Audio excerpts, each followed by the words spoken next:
You're listening to Faith Connections podcast, where we are dedicated to connecting you to your faith.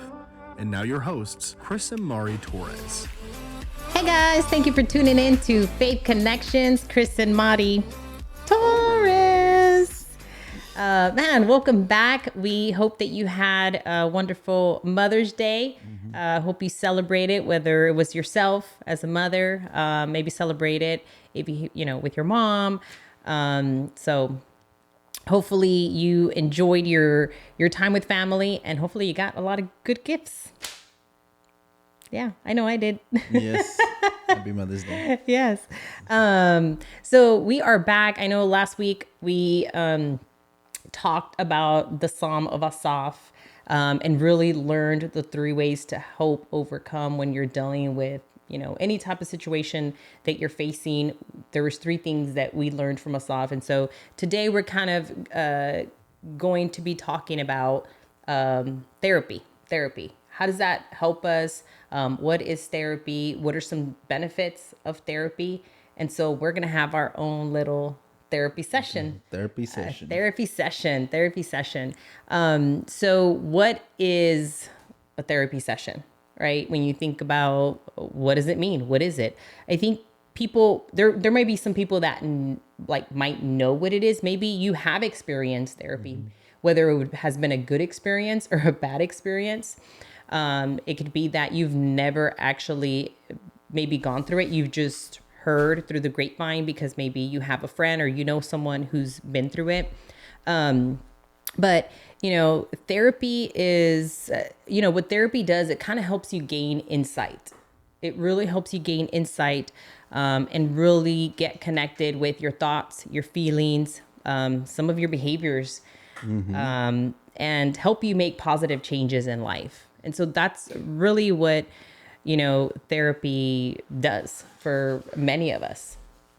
Right. It's a time to meet up with a counselor, psychologist, a therapist, Psychotherapist. There's so many different titles in that field.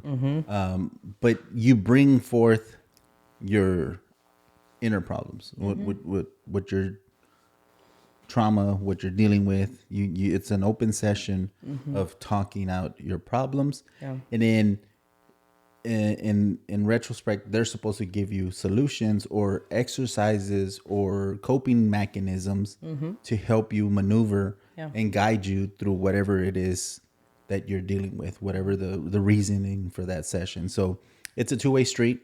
Yeah. And I'm excited about what I'm going to bring today to the table, to kind of the way the believer and the way we should, most of us, our therapy session, what it should kind of look like. Yeah. And I know you're going to bring some fun facts and some other stuff. Yeah. I mean, because, we want to, of course, we always connect it to the faith because we are believers, but we also want to connect with people that may have not had that encounter with. And even for the people of belief, because, you might already have a relationship and that encounter, but you need additional help and support. Right. And so therapy is a benefit for everyone. It's not just for the believer or the unbeliever. But I want to first start with scripture. I want to share Proverbs 15:22. It says this. It says, "Plans go wrong for lack of advice. Many advisors bring success." And this is, the NLT version, but even the King James version, it says, "Without counsel, purposes are disappointed, but in the multitude of counselors, they are established." When you think about what the Word of God says when it comes to having counsel, having advice, it's something that is very much needed, right? And we know, and I want to share this last one, Proverbs 11:14.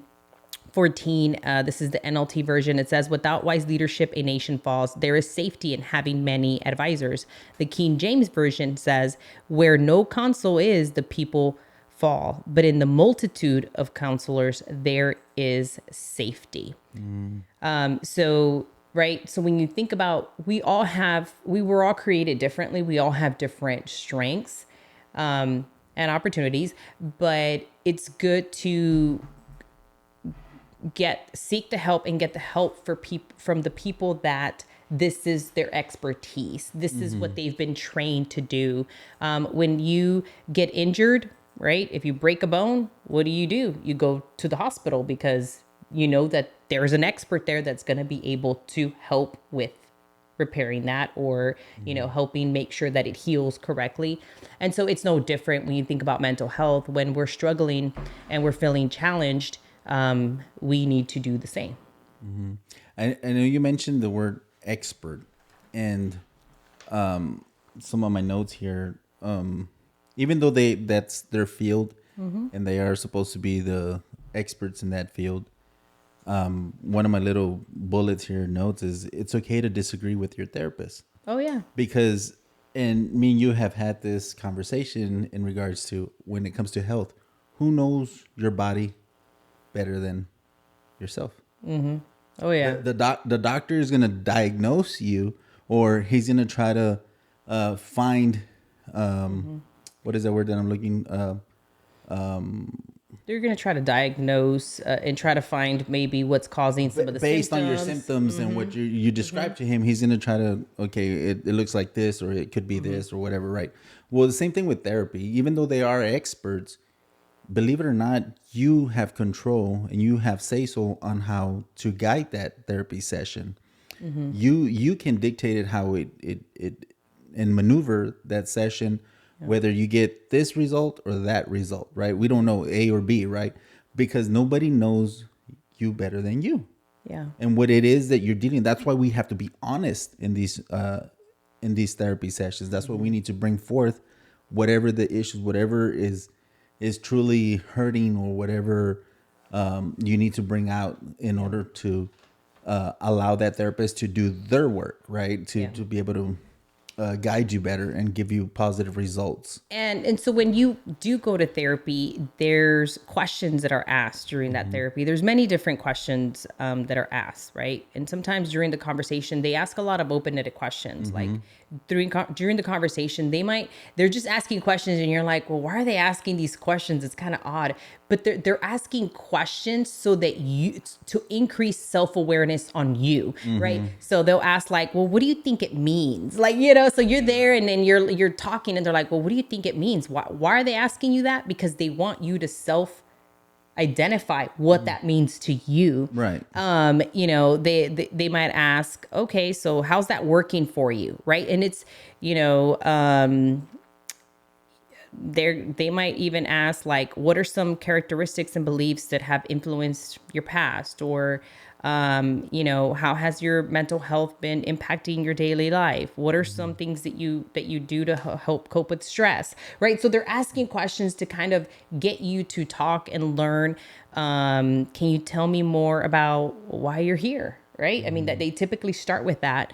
How do you feel about, your current support system? It's to identify, do you have a support system? That was one of our episodes, right? What are some challenges that you're facing right now? What are some things that are going on? And it's just to really bring a lot of different things. But I wanted to kind of share the benefits of therapy, but what it really does when they're asking these questions. I shared right now that it increases self-awareness, and it helps you better understand yourself, your emotions, your thoughts, and your behaviors. Right. Because I think we think, like you said, we know ourselves, right? But do we truly are aware and acknowledge our characteristics? Because the pride, right? The pride gets in the way. Oh, I'm this and I'm that. Oh, I'm not that and I'm not, right? So it's like, when we can be, know, so this creates self-awareness to acknowledge, oh man, okay, I might be maybe selfish, or I might be whatever. I'm just using that as an example, right? They also help you develop coping strategies, right? They help develop your ability to maybe solve problems because you're struggling. You haven't identified how to do that. They offer practical and supportive ways to help manage stress. Because I mean, and I was guilty, and because you're my witness, but I got this, and I can do it all, and I'm not stressed. And yet I'm like falling apart, and it's like I am stressed, but I didn't even realize it because physically I felt fine, but emotionally my body was telling me something different. And of course, now I'm paying the price, right? So I'm sorry, as you're speaking, the illustration that's coming to mind is I can picture somebody going through the buffet line and they just can't say no to every single food item. So they stack up the plate. Hey, yeah, go ahead. Yes, I'll take some of that. Yes. And do you want some of that? Yep, I'll take it. Before you know it, you have a full Thanksgiving. plate. Right. And you're going through the buffet line, you have a full plate, but then you can't finish it. You can't eat all your food. Yeah. And it's like, man, I really wasn't even that hungry. I just eat a little bit and all that goes. That's kind of the way we are in life. We take on a lot of projects. We take on, yes, I can do it. Yes. Before you know it, you load up your plate.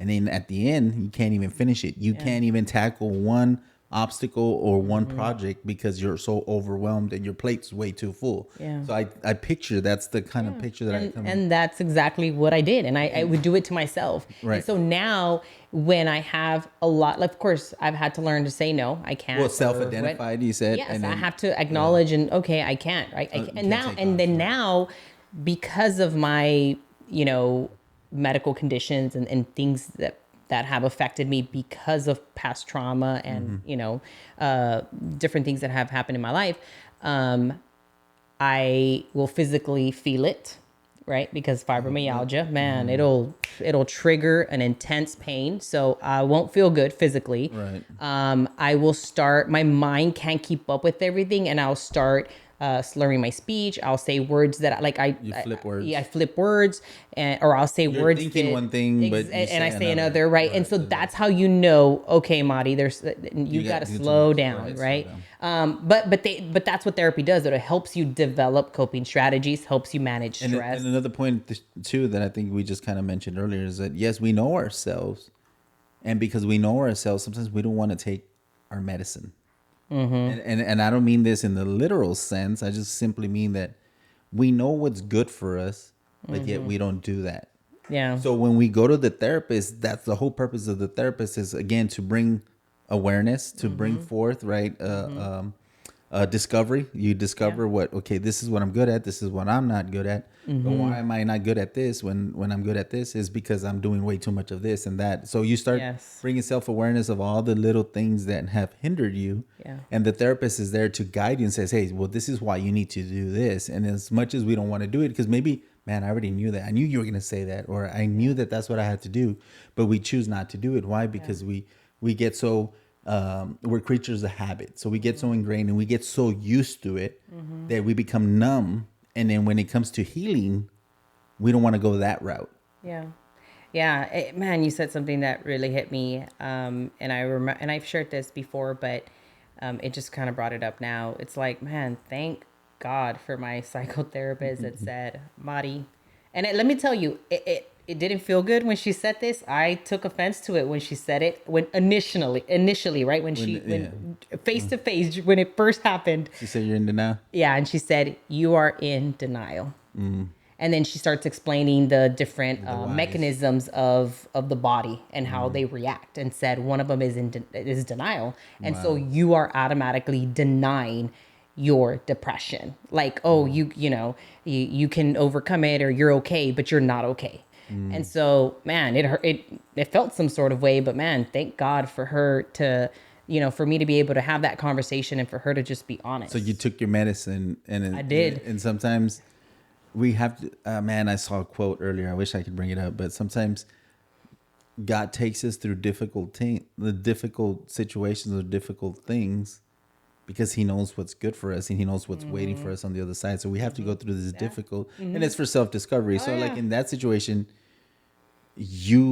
because you're so it stung. Yeah, that's what I'm saying. So you're I was not happy about it, but anybody that knows you're that type of person. I can handle it. I can do it. It's kind of, you're like, you're the macho woman, right? Macho woman that can handle it and do it.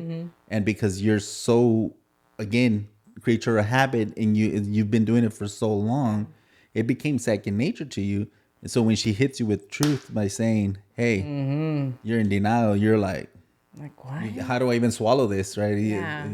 And man, but that was a blessing, because I needed to hear that. I needed to create that self-awareness, and that initially started my healing journey, right? And so that's the other thing that they do, is then they help you overcome past traumas, because the trauma that I felt I had already overcame, again, I was in denial because I was thinking, well, I overcame that. I'm here. It made me who I am. And, and I'm not, there's nothing wrong with like being that positive person and being that go-getter. There's nothing wrong with that. I am that. Right. But it can be dangerous if you experience something and you don't And suppress everything. thinking, okay, I got this, and I'm gonna, and you don't talk to someone about it, and you don't, share it and really express yourself and those emotions and, all of that, because then it can create a lot of issues. The other thing they help you do is they help you resolve conflict. Face conflict, address your fears, improve your relationships, think about even therapy for married couples, right? When they're disagreeing about every little thing, because, well, you do this and I do that. And, we've been there. And so, yeah, You've been there. I haven't. we've been there. Thank you for Jesus. Right. But that's, sometimes you just need somebody to create that self-awareness. How many times have we just talking things out, right? I'm kind of thinking back about, we've had to sit there face to face and talk about certain things, right, within our marriage. And a lot of times you don't even have to say anything or as far as like giving me feedback or anything. As we're talking about things, it comes out. Yeah. And the reason I say that is because I want to share this real quick, but I have 9 ways that you have a good therapist in your hands. Number 1 is he creates a safe space. Is there a safe space there where you can be open, free, speak freely, comfortably, right? So create a safe space for you. Number 2 is that they listen intently, that they're listening to you. Why? Because a lot of times just us talking is all the icebreaker that we need to even have self-realization, self-discovery. They're asking you questions and you're like, oh. And sometimes you're creating the solution already with yourself without them even giving you any feedback at that moment, because you're self-discovery, like, man, I didn't realize this. Okay. But speaking it, right? Number 3 is that they engage in dialogue. So they're, again, asking those questions. And the reason they're asking for these questions is they're trying to gain a little bit more. And sometimes even pull out some of the stuff that's deeply rooted in there. So they're trying to pull that stuff out, right? So engage in dialogue. They encourage feedback. So it's okay for you to give, feedback, and they're going to encourage it. Well, what do you think? So you give them that feedback. Well, this is what I think will work for me or not work for me, right? And you give them feedback. So they were going to encourage that. Tell you things that you don't want to hear. And that was your therapist. And you said it stung, but I'm sure that you felt walking away from it, you felt like, man, that's a good therapist, because they still told you what you didn't want to hear. So that that's another clue right there, that you have a good therapist in your hands. They help you gain perspective. And I can tell you, we gain perspective a lot of times just us talking it out loud, and they're not saying one word, they're just listening. But because when you spoke it hit a light bulb, right? They help you set goals. And in your situation, I'm sure that the therapist says, hey, maybe you need to do this, absolutely. This, X, Y, and Z, right? And you to get to a better place. They validate your experiences. That's number 8. And number 9 is they act as a guide. And that's what I was saying. A lot of times, a good therapist is going to guide you through it. They're not going to impose their will or their expertise, because they're experts.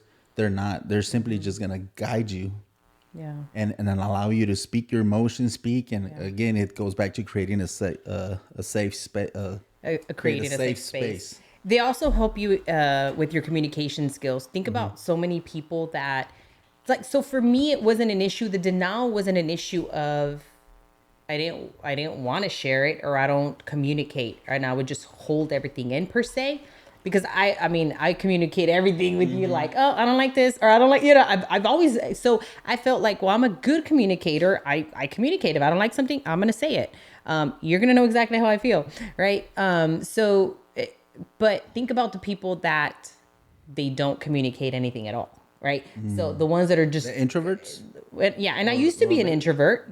I'm kind of an extrovert now, I guess. Or I'm still, I don't know. I can still be an introvert. I can be both. Depends what day. It depends what day. Yeah. But it helps improve the communication skills. It helps them become more effective. Why? Because they're asking questions, and so then you're just communicating, and you're communicating. So you're practicing in being able to communicate Creating your dialogue, feelings, your behaviors, your, what's going on and those kinds of things. Right. And, so therapy helps you talk, it helps you learn, it helps you practice new skills, it helps you work out problems, and you set something, it helps you set goals, but it also helps you identify your strengths. What are your strengths? What are you just good at that you continue to build upon that? Right. And then it, like you said, with the balance to that is that, yes, I'm great at these things, so I'm good. So these are the positive things that I'm going to hold on to.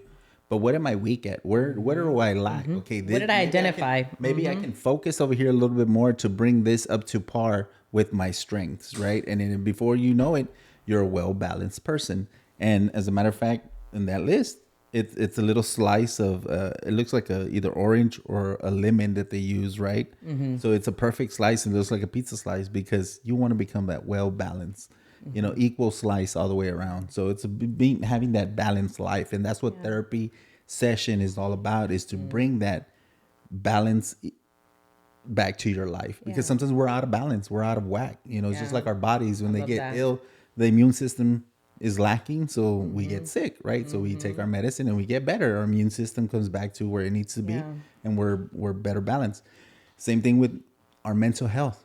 We get off balance, so therefore we go to a therapist to bring us back into balance, into life. And again, it's a circle of life, whatever you want to describe it as. The tree, you're not withering and you're not bending, but you're standing firm on solid ground and reaching for new heights, for the goals. Yeah. So the biblical story that I wanted to share is a big one we've all heard. It's in the gospel. And the one that I'm choosing today comes from Matthew chapter 26. And it has to do with Jesus in the Garden of Gethsemane. So as we know, is that Jesus there, man, he's about to be crucified, right? He's about to be betrayed. He knows everything what's at hand and what's about to be played out, right? So in verse 36, it goes, 26:36, it goes, then Jesus came with them to a place called Gethsemane and said to his disciples, sit here while I go over there and pray. Sit here while I go over there and pray. So even he separated himself from his disciples. Yes. And took a moment of solitude to regain balance, to go to prayer. And prayer, I think, is very key to the believer. It's very key to our lives. That in itself is a therapy session. It sure is. Man. Woo! Prayer is therapy. Does it really fuel you up? Like, I don't know. When I go into prayer, like I have to pray every morning, right? It's like, and it's like I need it. My soul needs it. My spirit needs it to prepare for the day. So even if you're not a believer and you're just a hippie, or you're, I don't know, Yoda, you're in Star Wars, and you just need a what do they call it? A moment of meditation, right? To the non-believer, they call it meditation. You go meditate and bring self-awareness and bring balance back to your life. But for the believer, prayer. Yeah. Jesus felt the agony at that moment. My soul is deeply grieved to the point of death. Remain here and keep watch with me. Man, he was in agony. He cried out to his Father. That was his prayer. That was his prayer session in that garden, because he knew what was to come. So for the faith believers, for the ones that walk with Christ, prayer is so key in our lives for our mental health. Absolutely. To bring balance back to our lives and to stay connected to Christ. I mean, man, prayer session does so much. Absolutely. I think too, fellowship, prayer and fellowship, being able to have someone that, when we talked about it, the support system, having people around you that you can go to, that you can confide. Prayer warriors that can pray with you, but that can also listen to you. And just sometimes you just got to let it out. But when you think about therapy session, it's, if maybe I want to talk to those who maybe have had a bad experience, right, in therapy, because actually I was a witness to my mom having a bad experience in therapy, and so then that might leave a negative light, right? She's like, I'm not going back to therapy. I encourage you, because there's so many great therapists out there. And Just so try you another just, one. you just have to find the right one, Right. one, someone that you connect with, that, that you feel like. For me, it's, Creates that safe. it creates place. that, it can help create that safe space, but there is someone out there for you, so don't give up if you've had that negative experience. And maybe for those of you who feel, well, I don't need therapy, everything's great.